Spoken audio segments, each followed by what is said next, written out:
ঝেড়ে দেবো। ঠিক আছে, কালকে আমি একটু ঝেড়ে দিয়ে নাও কি স্টার্ট কিন্তু। হ্যাঁ, তো ফাইনালি আমরা চলে এসেছি দিদিভাইয়ের বাড়ি, যেটা এর আগেও প্রথমে দেখিয়েছি। তো ঠিক আছে, আর এটা হচ্ছে দিদিভাইয়ের বাড়ি, দিদিভাইয়ের রুম দেখতেই পাচ্ছ। আর দুপুরবেলার লাঞ্চ, ঘড়িতে এখন 1:15 হয়েছে।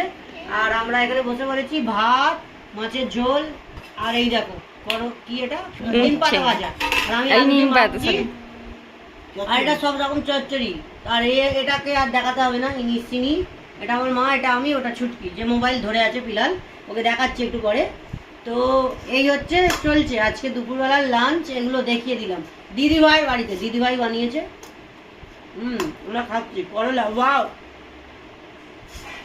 পুরো পরাণ মানে জুড়িয়ে গেল এই নিম পাতা ভাজা আর আলু ভাতে মেখে। অনেক বছর, অনেক দিন পর খেলাম, এটা শুধুমাত্র দেশেই পাওয়া যায়। আর একটা কারণ দিদিভাইয়ের বাড়িতে হঠাৎ আজকে আসে, ওটা পরে বলবো, এখন বলছি না গাইস। সো ছুটকি গাইস, তো এই হচ্ছে, এই যে ম্যাডাম ছুটকি খেতে বসেছে হাঁড়ি। খেতে বসেছি সব গাইস। এই মা দিদা আমার গাই আমার বলো একবার কি বলে ওইটা, বলো একবার। আমার মা guys, guys, guys guys, guys guys, guys.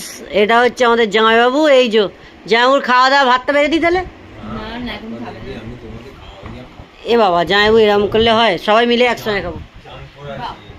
এই সবে চান করেছে বাবা, এখন খাবে না। ও আচ্ছা, তো জামাইবাবু দিদিভাই কেউ নেই, আমরাই বসে পড়েছি প্রথমে। দেখো তো অতিথিরা দিয়ে বসেছে। দিদিভাই নুনটা দিয়ে গেল না। যা বাবা, মাকে বলো তো নুনটা দিয়ে যেতে। একটু নুনটা দিয়ে দিলে হয়ে যায়। ঠিক আছে, নুনটা তো ঠিক আছে, খেয়ে দিয়ে নি।